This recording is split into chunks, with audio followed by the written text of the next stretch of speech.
pendekatan kualitatif ya. Jadi kontennya itu yang kita akan bahas tentang pendekatan kualitatif, kemudian masalah itu apa, kemudian jenis penelitian kualitatif itu seperti apa, kemudian contoh kasus kualitatif itu seperti apa. Silahkan bertanya di tengah penjelasan atau bisa juga bertanya di akhir penjelasan berikut ya. Jadi kalau ada yang mau bertanya langsung raise hand aja atau langsung bersuara ya. Nanti ditanggapi. Oke?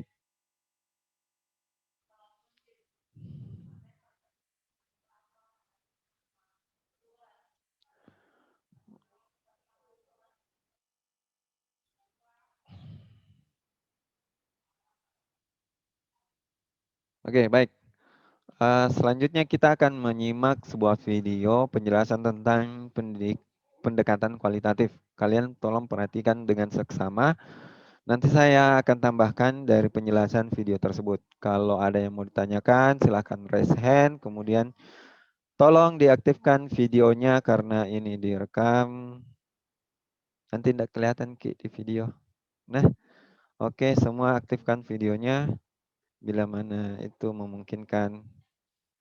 Oke, mari kita simak video berikut. Semua sudah kelihatan ya, Hikmah? Halo guys, pada kesempatan kali ini kita akan membahas terkait penelitian kualitatif. Bagaimana Hikmah? Penelitian kualitatif itu Kedengaran ya? kalau Iya Pak, kedengaran. video ini dari awal Videonya kelihatan ya? sedikit ya, cek it out. Kelihatan Ji Pak. Tidak kelihatan saya Pak, jalan jaringanku. Oke, enggak apa-apa. Nanti kalian tinggal lihat di YouTube juga. Penelitian kualitatif itu Sekalian bertanya kalau misalkan. Tapi suaranya kedengaran ya? adalah suatu penelitian yang Suaranya kedengaran ya? Tidak ada Pak juga saya suaranya. Oh, Dinde. Tidak ada juga saya Pak. Jaringan. Enggak apa-apa, enggak apa-apa. Oke, nanti saya akan Hujan itu jelaskan. di sini Pak, jadi jaring. Oke, nanti saya jelaskan ulang ya. Saya putar dulu ya. Tapi tetap dipantau ya.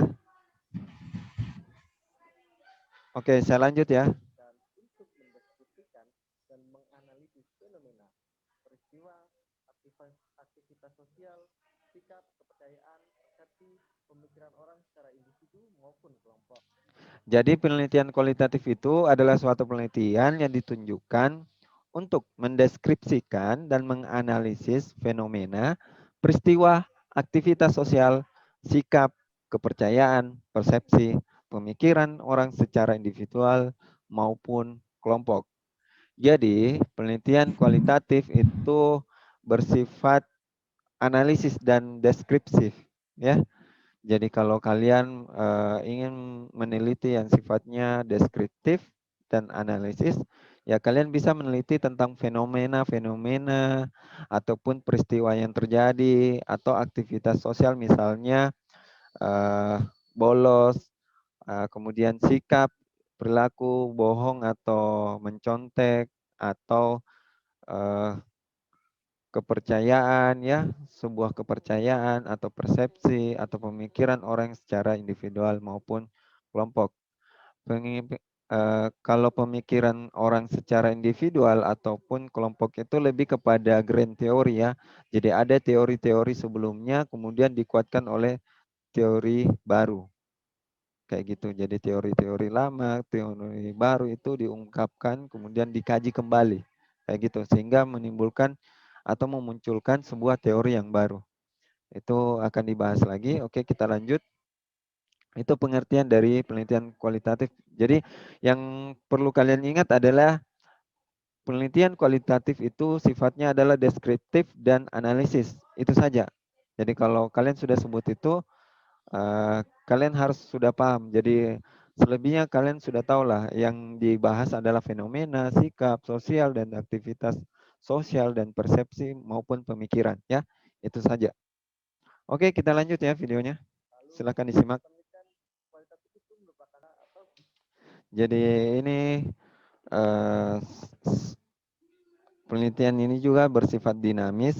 Kemudian masalahnya itu tetap berubah dan bertambah. Maksudnya adalah masalah bisa saja tetap, bisa juga dia berubah atau bertambah. Jadi sewaktu-waktu ketika kalian penelitian atau judul kalian atau metode kalian itu bisa saja berubah, atau sampel kalian atau ya sampel atau subjek penelitian kalian itu bisa bertambah, ya. Itu maksudnya. Oke, kita lanjut. Jadi kita harus tahu Mas, tidak termotivasi saat belajar supaya bisa termotivasi, malahan menambah masalah yakni malah ribut saat belajar. Sudah tidak termotivasi lagi, malahan malah ribut juga. Jadi akhirnya ada dua masalah. Yang tadi harusnya ada satu masalah, jadi dua masalah. Jadi ini cocok dan tepat sebagai contoh penelitian kualitatif. Penelitian kualitatif memiliki beberapa jenis atau metode penelitian yang digunakan. Ini ada 5. Yang pertama, case study atau studi kasus. Lalu ada grounded theory atau teori grounded. Lalu yang ketiga ada ethnographic studies atau studi etnografik. Yang keempat ada phenomenological studies atau studi fenomenologis. Lalu yang kelima, ini ada content analysis. Oke.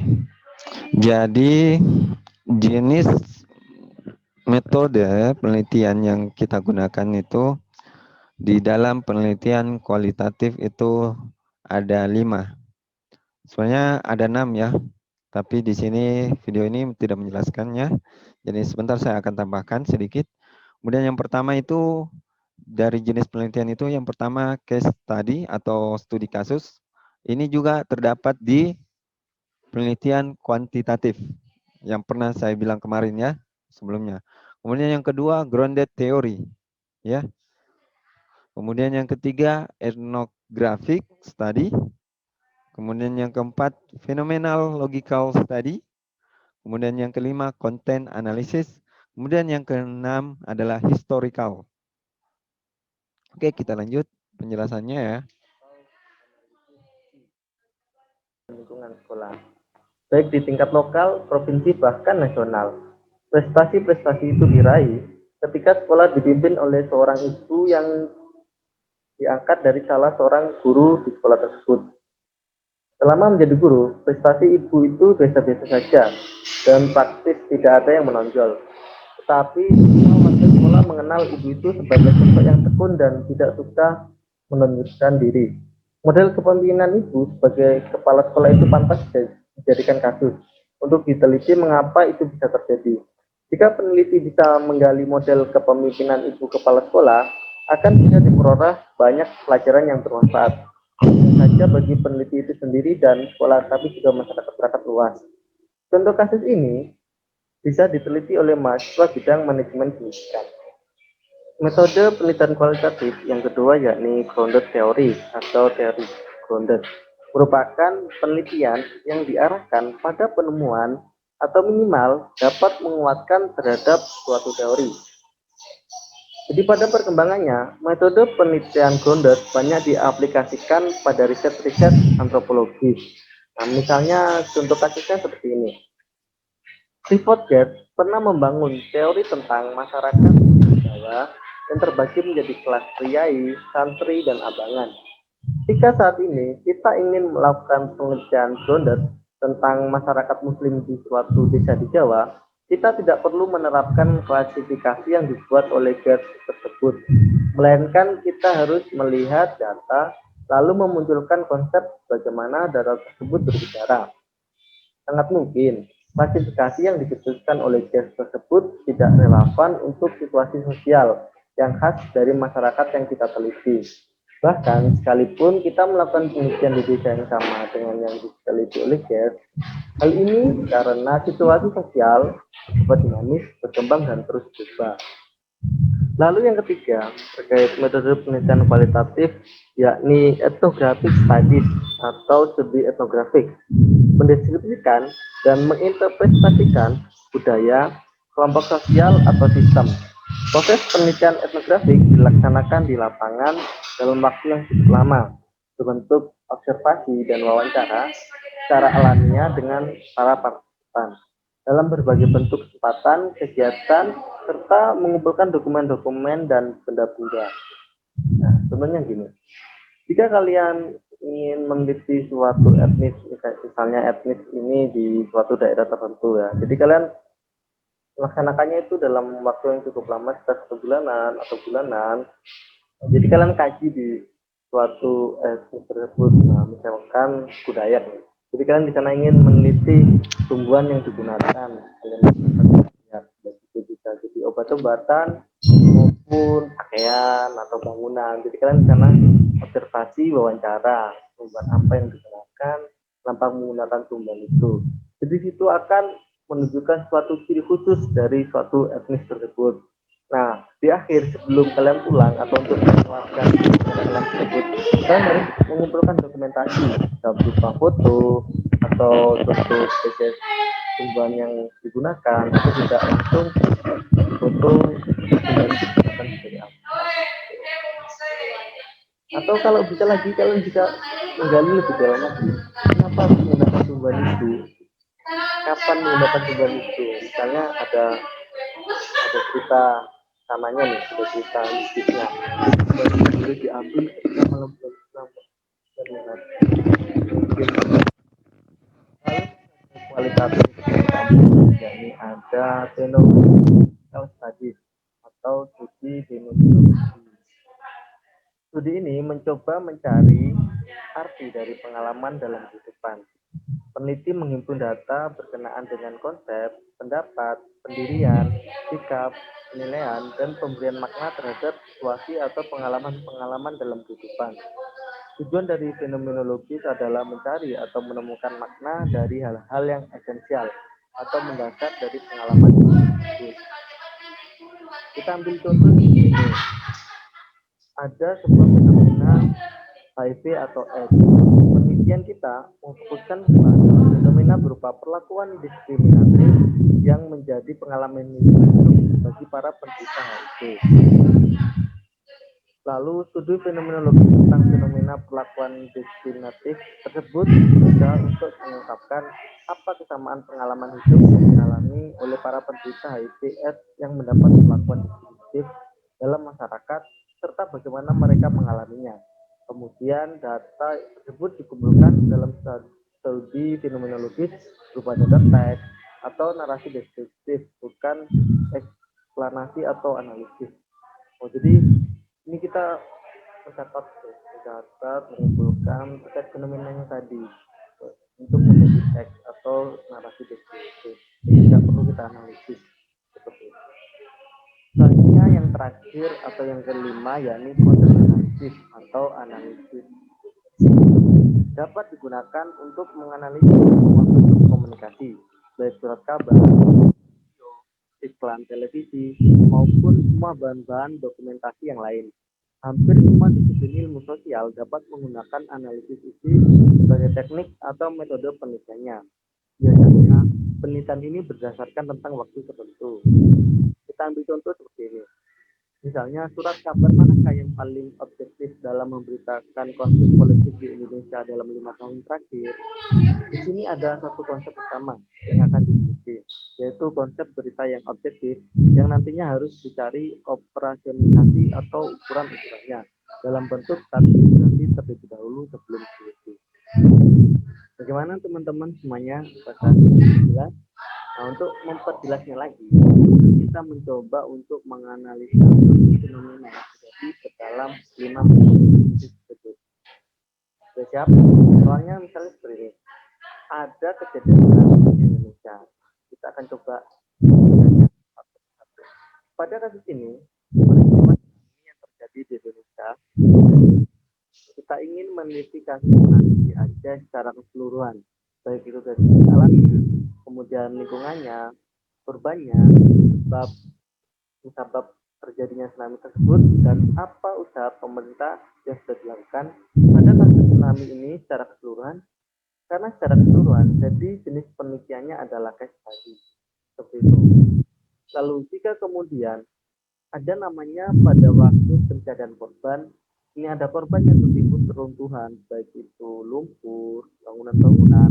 Kemudian ada warga yang mempercayai bahwa dengan menggunakan sesembahan dalam mencari korban yang hilang itu dapat dilakukan supaya cepat ketemu itu. Jadi ada orang yang menggunakan sesembahan supaya korban-korban cepat ketemu dan hal tersebut diyakini oleh masyarakat sekitar. Lalu, jika ada orang yang ingin meneliti kejadian ini, maka bisa menggunakan metode penelitian kualitatif jenisnya etnografik studies dan studi etnografi. Gitu. Selanjutnya, ada penelitian lain. Ada orang yang meneliti pandangan korban terhadap fenomena tsunami ini. Jadi korban yang sama tersebut, misalnya ada yang luka-lukanya atau luka berat itu, korbannya masih hidup, itu akan diwawancarai. Kemudian dimintai pendapat atau pandangannya terhadap fenomena tsunami itu. Seperti apa? Kalau berkaitan tentang pandangan-pandangan korban atau pandangan terhadap suatu fenomena, berarti jenis penelitiannya adalah phenomenological studies atau studi fenomenologi. Kemudian apabila terdapat hasil analisis fenomena di dalam atau kejadian dalam tsunami ini, ditemukan adanya suatu teori baru atau teori lama, tetapi hasil analisis fenomena yang tersebut pada bencana ini dapat menguatkan teori yang sudah ada. Jadi adalah jenis penelitian grounded teori. Lalu yang terakhir, penelitian itu dapat digunakan, ada yang digunakan atau ada yang didokumentasikan baik itu dalam foto atau video. Kemudian yang dipublikasikan di suatu media surat kabar. Misalnya di sini kita ambil 4 koran, misalnya Kompas, Pos, Transindo atau dari rentang waktu tertentu, misalnya dari tahun 2010 sampai tahun 2018. Nah, dari rentang 8 tahun ini, berapakah dari tiap-tiap koran tadi yang menuliskan atau mempublikasikan posisi halaman utamanya yang membahas tentang gejala-gejala atau yang membahas tentang kejadian tsunami. Lalu kemudian dari data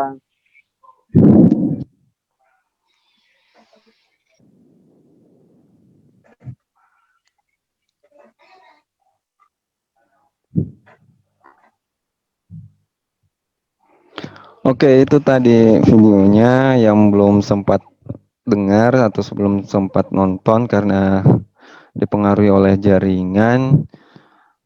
Saya mau tanya dulu satu-satu supaya jelas nih. Reski Indah Putri, mana Reski? Reski Indah Putri. Pak Iri, Pak. Ya, Rizka Indah Putri, penelitian kualitatif tadi kan sudah dijelaskan. Rizky Putri, Pak Iri. Bisa tadi juga saya sudah sampaikan, berapa sih jenis-jenis penelitian kualitatif? Sebutkan. Maaf, saya baru masuk tadi sempat izin keluar. Jadi nggak sempat lihat, Pak. Oke, tadi kan saya sudah jelaskan. Nanti dengar lagi ya, Rizky. Iya. Oke, kita lanjut ke yang lain ya. Jum, silahkan Jum. Nggak jelas rata tadi, Pak. Oke, Nur Aisyah, silahkan.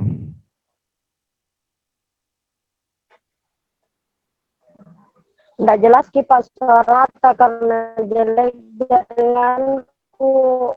Nah, kecil sekali suara rata. Oke, saya ulang lagi ya. Jadi jenis penelitian itu ada 5, ada 6. Yang pertama itu tentang case study atau studi kasus. Semua dengar ya, Jum? Iya, Pak.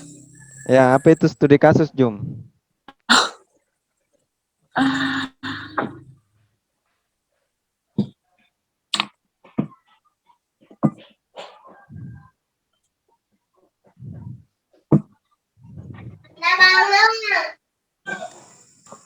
Hmm.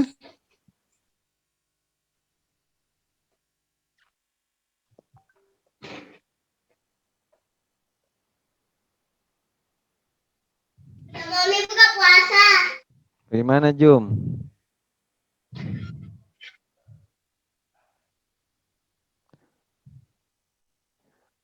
Halo, Jum, masih menunggu yang lain.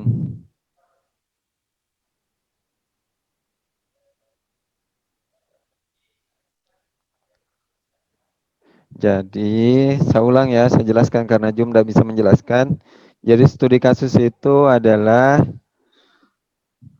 salah satu jenis penelitian yang meneliti tentang fenomena, sikap, ya, perilaku, suatu. Yang membedakannya adalah makna dari sebuah peristiwa maupun fenomena yang akan diteliti.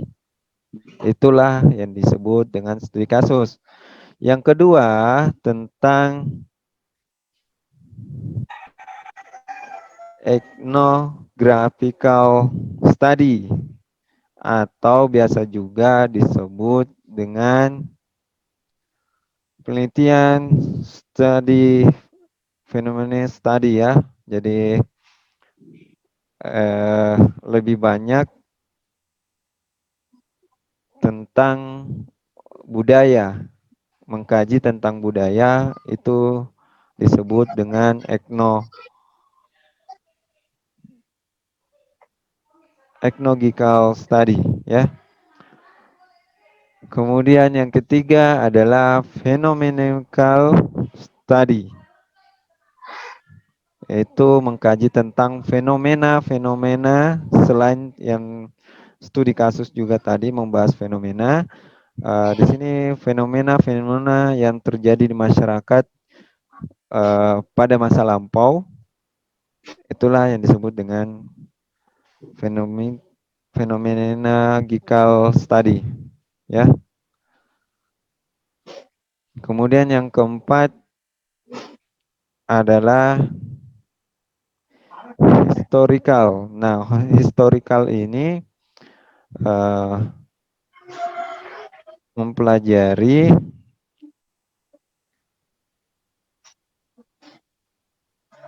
tentang biografi, biografi ya. Jadi ini membahas tentang biografi.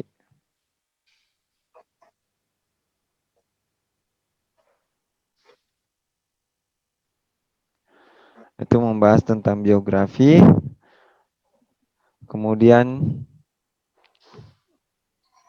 grounded theory. Nah, grounded theory ini tentang membahas teori-teori yang terbarukan. Baik itu teori lama untuk menguatkan teori yang baru, kayak gitu. Kemudian yang kelima, content analysis atau analisis konten, ya. Kalau dalam bahasa Indonesianya analisis konten.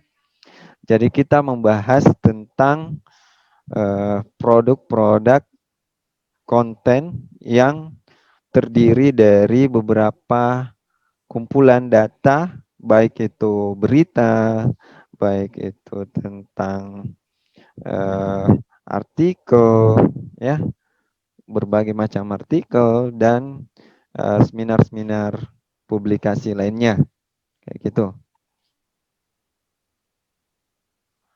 Jadi dari keenam itu kalian tinggal pilih, tapi rata-rata ya di penelitian bimbingan dan konseling itu kebanyakan kita menggunakan studi kasus dan phenomenological study.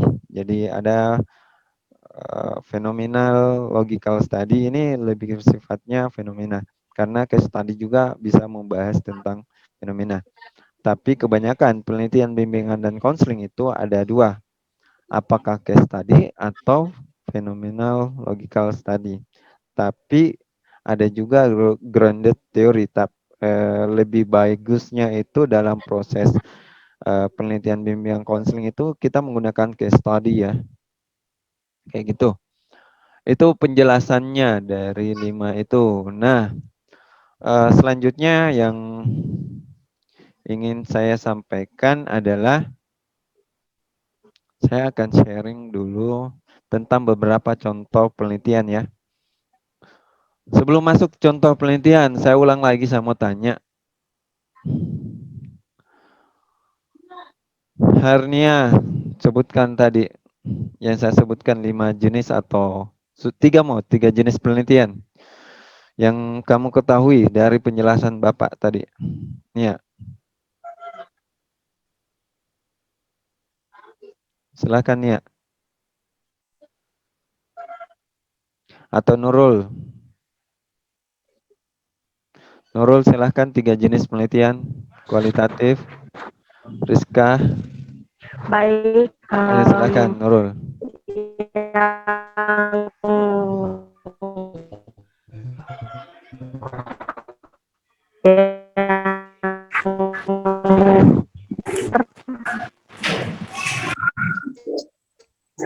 Oke,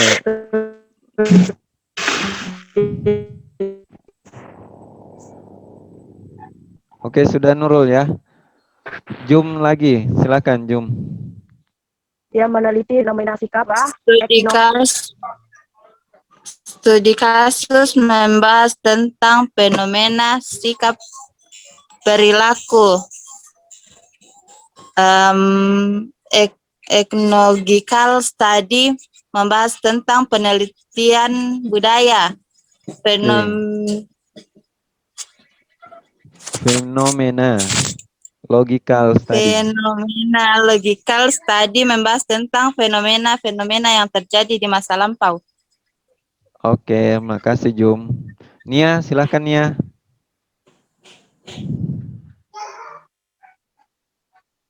Selain yang disebut tadi sama Jum.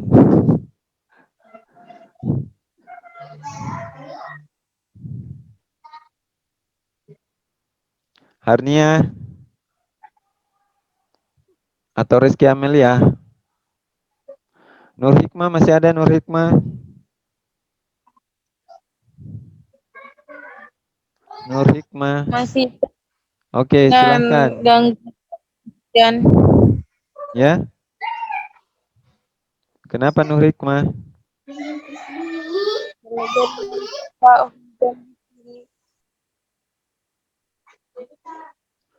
Nur Hikmah enggak bisa bicara ya. Oke, lanjut Winda Arisya. Winda. Say hello dulu, Pale. Winda.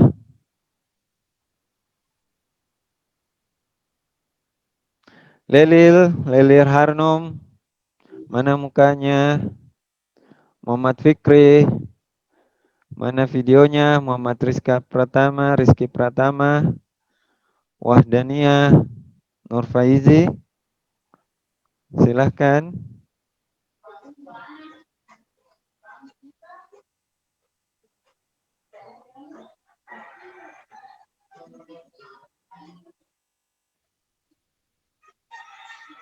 Rizky Amalia silahkan mungkin.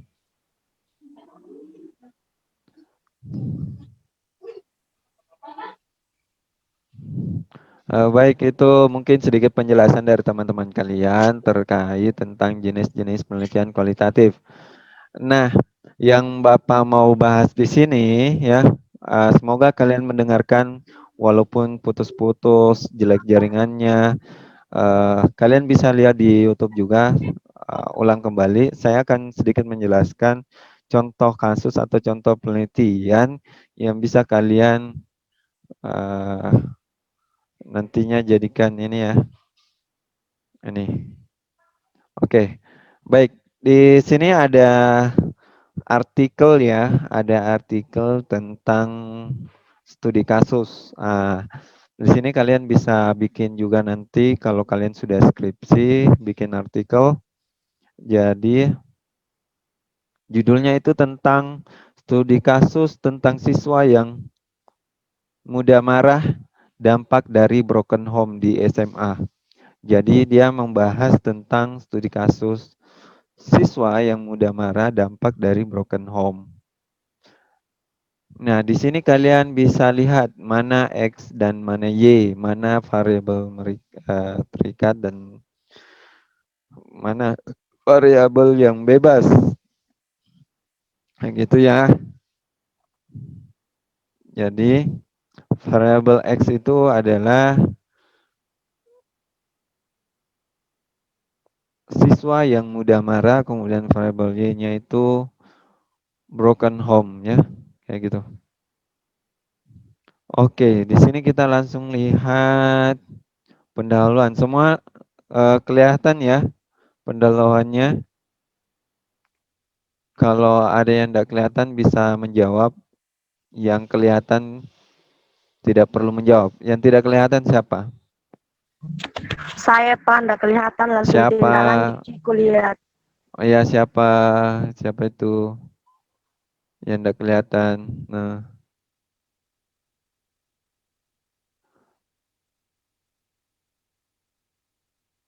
siapa lagi yang tidak kelihatan?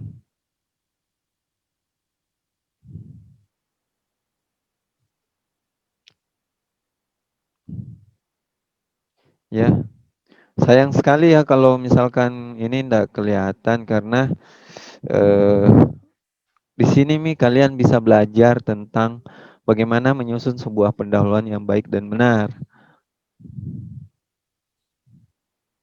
Ya. Jadi umumnya ya kalau kalian pengen membuat sebuah artikel, usahakan eh, kita tidak eh, memasukkan teori terlebih dahulu. Misalnya teorinya ini disebutkan oleh Stanley Hall. Jadi masa remaja merupakan periode yang berada dalam dua situasi. Nah, ini sebenarnya teori ini tidak boleh dibahas dulu. Harusnya kita bahas tentang apa sih masalah yang terjadi di penelitian tersebut. Jadi, masalah apa yang kita bahas dulu. Kemudian barulah dikuatkan oleh teori apa yang mendukung sehingga masalah ini penting untuk dibahas kayak gitu, ya.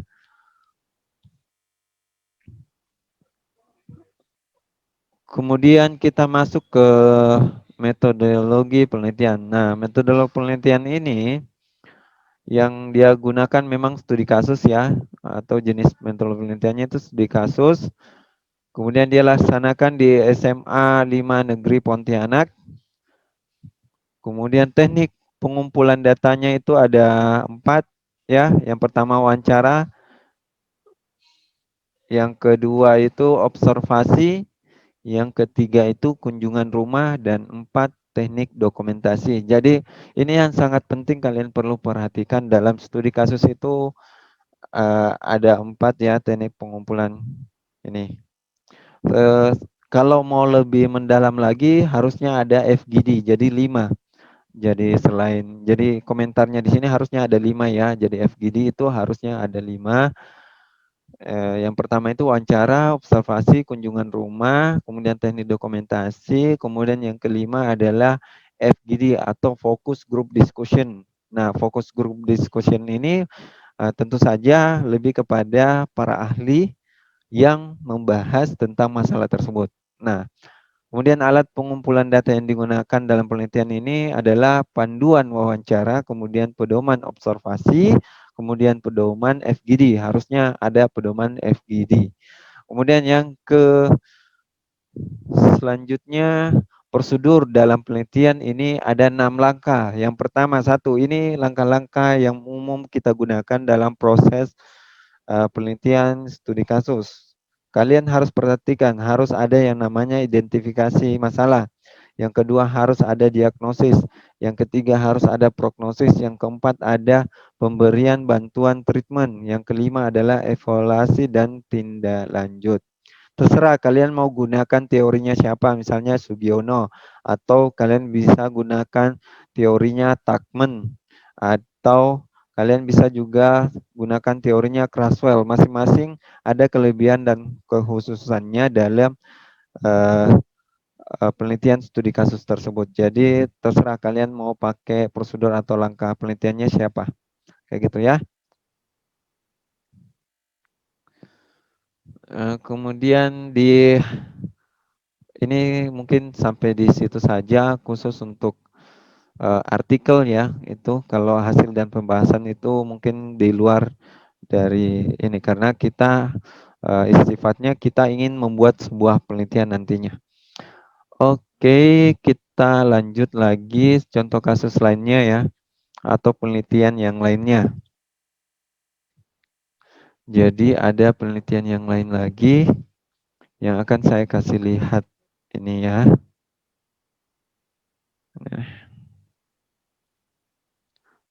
Ini ya. Judulnya tentang ini aja ya. Ini bagus. Judulnya tentang studi kasus tentang penyebab kenakalan remaja. Tentang kenakalan remaja. Jadi X-nya adalah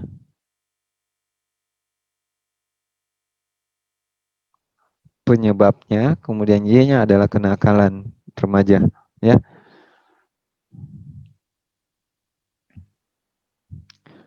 Baik, lanjut kita ke langsung pendahuluan.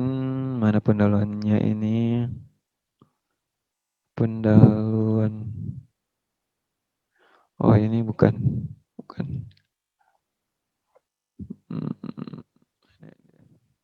Oke, di pendahuluan itu banyak memang membahas tentang latar belakang masalah. Kemudian tentu saja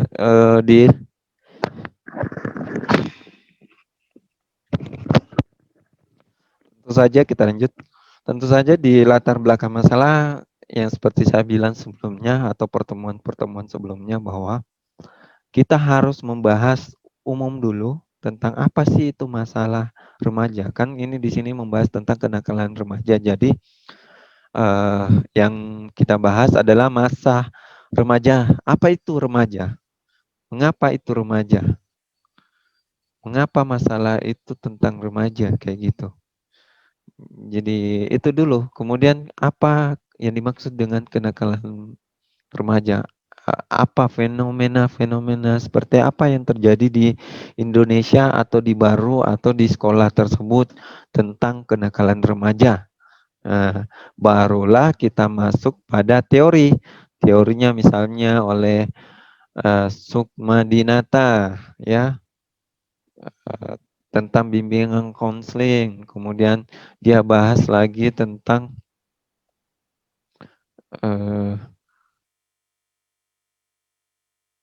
berdasarkan ini surat harian Merdeka, ya, jadi suara Merdeka online. Jadi dia mengambil sebuah contoh kasus di surat kabar, kemudian dia masukkan sebagai datanya. Misalnya terdapat 135 kasus, kemudian terdapat 145 kasus yang terjadi di LPA DIY pada tahun 2012 terhadap kekerasan, ya, baik itu kekerasan fisik, kekerasan psikis yang dilakukan oleh pada remaja kayak gitu. Jadi kayak penelitian-penelitian seperti ini yang mendukung atau fenomena yang terjadi di masyarakat yang mendukung itu bisa disebutkan dalam latar belakang. Kemudian disebutkan juga rumusan masalahnya apa. Nah, misalnya rumusan masalahnya di sini, satu, apa saja yang menjadi penyebab dari kenakalan remaja. Yang kedua, apa rekomendasi yang sesuai untuk mengatasi kenakalan remaja. Jadi ada dua cakupan untuk rumusan masalahnya. Kemudian dia sebutkan juga tujuan penelitiannya, kemudian manfaat penelitiannya seperti apa, dan seterusnya ya. Dan batasan istilah, jadi harus ada batasan istilah ya, begitu. Oke, kita lanjut ke di kajian teori itu tentu saja satu, kenakalan remaja. Apa itu kenakalan remaja? Kemudian aspek-aspek kenakalan remaja, kemudian tugas perkembangan remaja itu harus dibahas. Kemudian faktor-faktor penyebab kenakalan remaja, ya. Jadi banyak hal yang harus dibahas tentang remaja. Jadi cara mengatasi kenakalan remaja, itu bisa saja. Kemudian jenis-jenis kenakalan remaja itu boleh juga dibahas ya.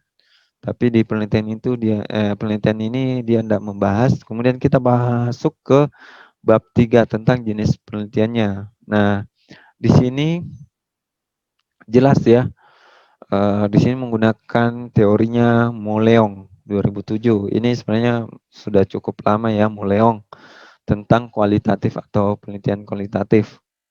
Kemudian dia membahas tentang studi kasus. Subjek penelitiannya di sini hanya satu ya, itu DW. DW, dia menggunakan istilah DW. Nah, jadi kita sebagai peneliti tidak boleh menyebutkan nama, harus membuat nama samaran, khususnya dalam penelitian kualitatif, kayak gitu. Kemudian metode pengumpulan datanya dia mengambil dari Sugiono. Jadi di sini Sugiono itu lebih kepada teknik pengumpulan data observasi, pengumpulan data wawancara, pengumpulan data dokumen, triangulasi. Itu kayak gitu ya. Nah, ini penting juga aspek-aspek dari kenakalan remaja itu kalian harus sebutkan. Saya rasa kalian sudah belajar tentang instrumen ya atau asesmen. Nah, instrumen itu ini kita bikin indikatornya kayak apa, kayak gimana. Kemudian aspeknya apa, kayak gimana, sub indikatornya apa, kayak gitu. Contohnya kayak gini ya, kisi-kisi pedoman wawancara untuk wali kelas 10 misalnya ya, tentang kecemasan sosial. Nah, faktor fisik misalnya. Nah, itu indikatornya adalah faktor fisik. Kemudian subindikatornya apa? Keringat yang berlebihan, gemetar, postur tubuh yang kaku, gugup, dan gelisah. Kemudian pertanyaannya apa? Barulah kita susun pertanyaan, kemudian nomor pertanyaannya seperti apa. Nah, inilah cara-cara membentuk sebuah kisi-kisi pertanyaan. Kayaknya mau hujan nih. Oke, sampai di sini ada yang mau ditanyakan? Silahkan yang ingin bertanya. Kita lagi 20 menit ya, lagi ya sekitar 20 menit. Sampai di sini ada yang mau ditanyakan atau saya tanya satu-satu lagi?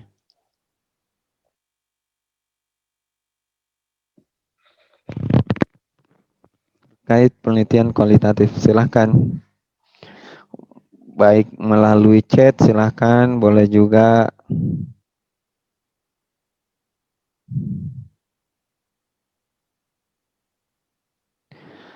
Baik, karena belum ada yang ingin bertanya, saya langsung share aja lagi. Selamat ya bergabung. Mohon maaf kalau yang baru bergabung. Oh, ada yang bertanya. Idol Lia Coffee. Idol. Namanya siapa sih? Ini silahkan Idil ya. Idil ya, Lia atau siapa namanya? Boleh di chat. Silahkan, Lia. Silahkan. Kenapa kalau videonya harusnya ditampilkan? Oke, silahkan. Silahkan bertanya. Yang pengen bertanya silahkan langsung bertanya ya.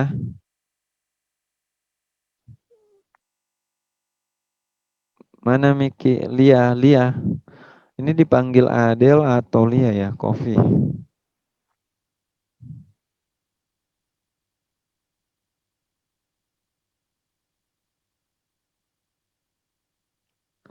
Silahkan. Kalau saya mau bertanya sih banyak banget nih mau tanya.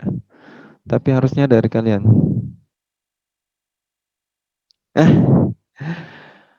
Adel baru masuk ya. Adel ini baru masuk mungkin ya, baru belajar, baru bergabung ya. Karena kita sudah dari pertama ini juga masuk tadi saya sudah tanya teman-teman kalian apa itu variabel X, jadi apa itu variabel Y. Mungkin Lia bisa nonton video di link yang saya sudah kirim. Apa sih itu variabel X dan apa variabel Y? Saya sedikit saja menyampaikan variabel X itu adalah variabel dependen, kemudian variabel Y itu adalah variabel yang independen. Dependen itu mempengaruhi, kemudian independen itu dipengaruhi, ya. Kemudian variabel dependen itu bebas, kemudian variabel independen itu terikat, ya. Kayak gitu. Itulah yang dimaksud dengan variabel X dan Y. Oke, ada lagi yang bertanya mungkin yang terkait penelitian kualitatif.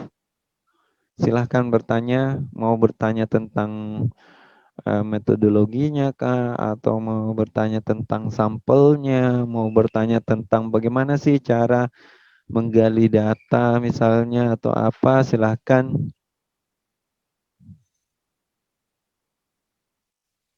Sudah tidak ada lagi yang bertanya? Kalau tidak kita beralih ke yang lain. Oke, saya share ya. Oke, saya mau nagih tugas dulu. Tugas untuk ketua tingkat Jaslim sama Nur Hikmah sama siapa lagi nih ketua tingkatnya Pinrang. Saya tidak tahu. Pinrang bergabung atau tidak. Absensinya apa sudah ada atau belum? Sama kalau Jaslim sudah kumpulkan nama-nama kelompoknya ya. Kalau Nur Hikmah belum. Pinran juga belum. Intinya baru sama Pinran belum ngumpul nama-nama kelompok ya, nama-nama ininya.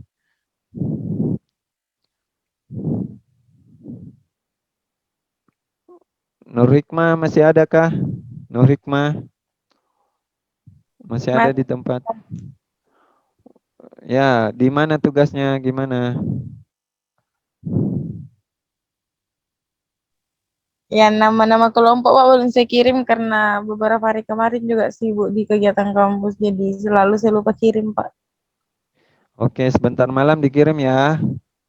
Iya, Pak, insya Allah. Langsung chat. Oke, sama absensinya ya, Nur Hikmah, Jaslim minta tolong. Ya.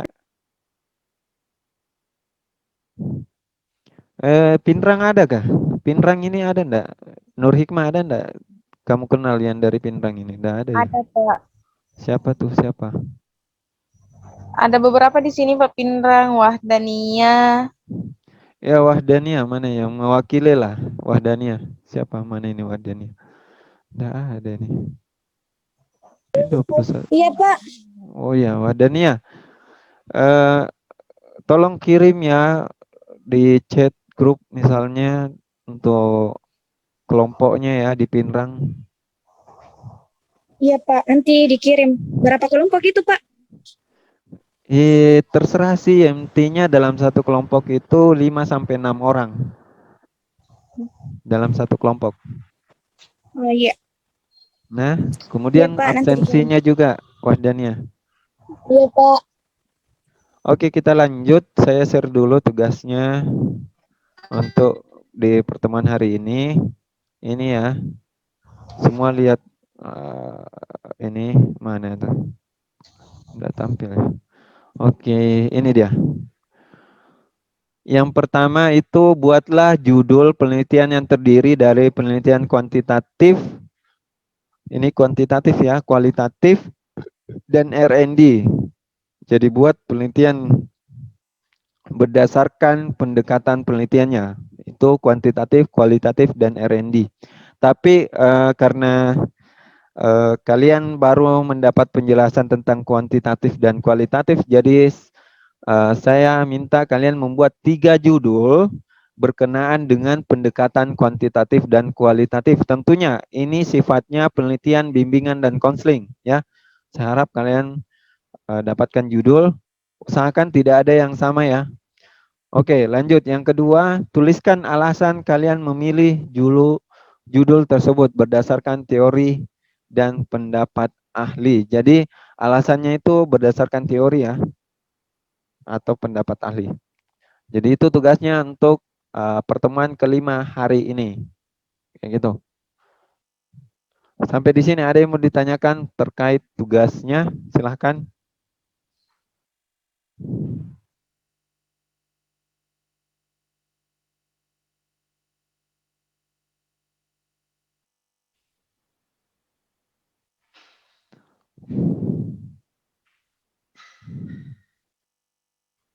Masih ada yang mau ditanyakan terkait tugasnya? Jangan lagi tanya kalau nanti pas di luar lagi lah.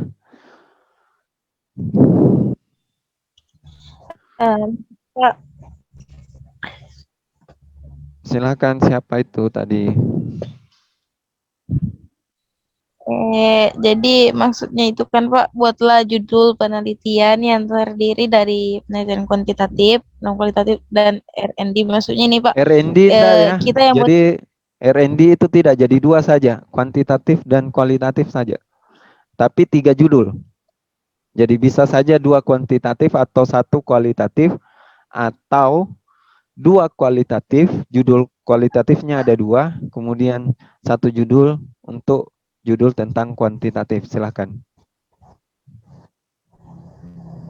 Ada lagi hikmah?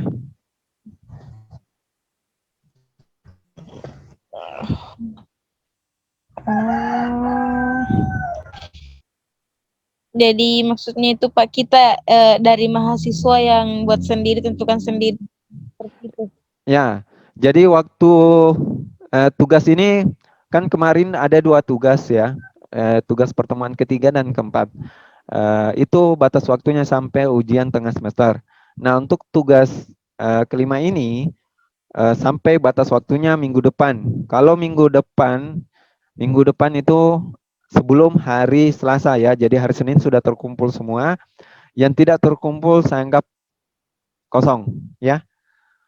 Jadi langsung kumpul tugasnya untuk tugas kelima ini. Kenapa? Karena di pertemuan ke-6 atau di pertemuan ke-6 itu akan saya bahas tentang judul-judul yang bagus, mana yang bagus kamu ambil, yang bisa kamu pakai untuk sebagai proyek kedepannya untuk jadi sebuah skripsi. Kayak gitu. Jadi nanti kalian tinggal mengajukan bahwa ini loh penelitian-penelitian yang saya mau teliti, kayak gitu.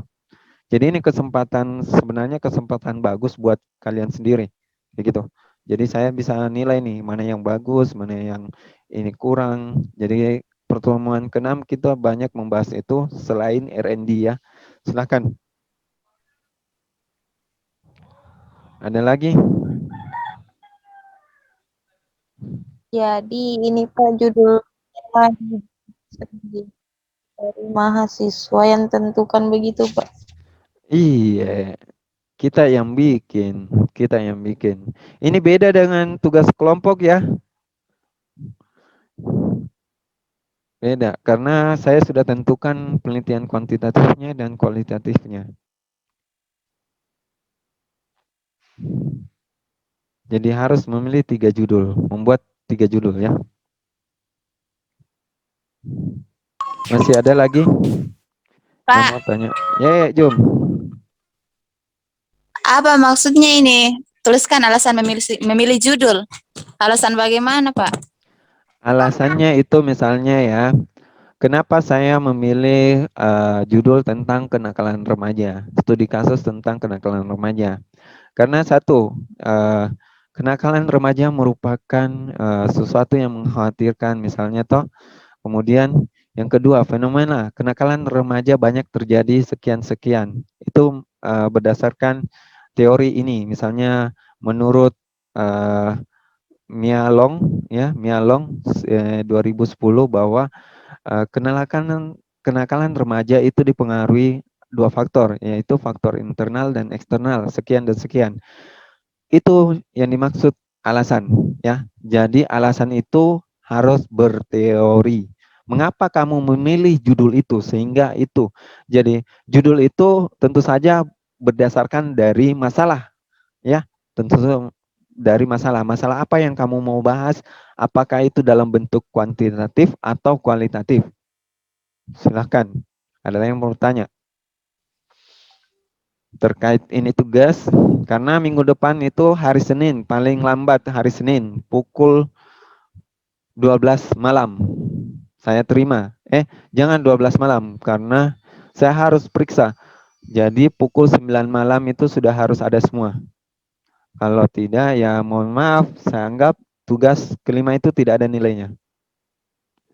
Silahkan Seprianti atau siapalah. Seprianti nih mau bertanya.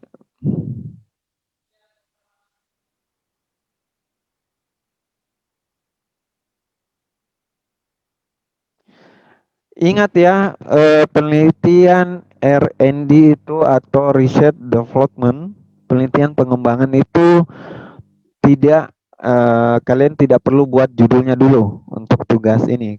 Yang saya minta adalah kuantitatif dan kualitatif saja dulu. R&D tidak, karena kita belum, saya belum menjelaskan apa sih itu R&D, seperti apa itu penelitian R&D kayak gitu ya. Kalau kuantitatif sudah kemarin, minggu lalu, dan minggu ini kualitatif. Jadi saya harap saya akan bahas satu-satu judul kalian.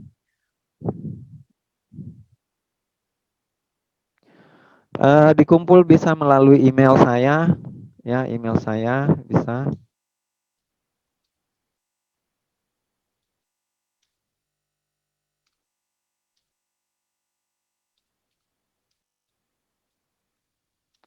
Atau bisa langsung WA.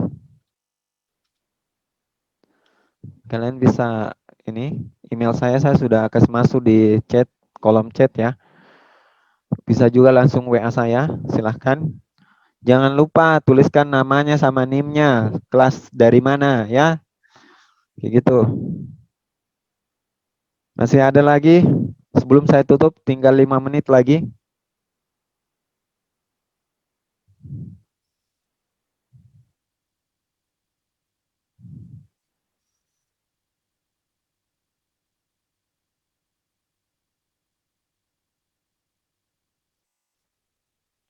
Tinggal 5 menit lagi ya. Ada lagi yang mau ditanyakan terkait penelitiannya?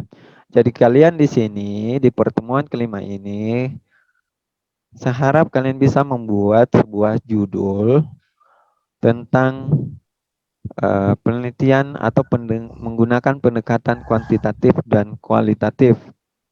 Jadi kenapa saya kasih tugas ini? Supaya kalian, saya sudah latih kalian untuk menentukan masalah yang mana masuk masalah kuantitatif atau judul kuantitatif dengan kualitatif, sehingga nanti ke depannya jadi enggak usah takut salah ya.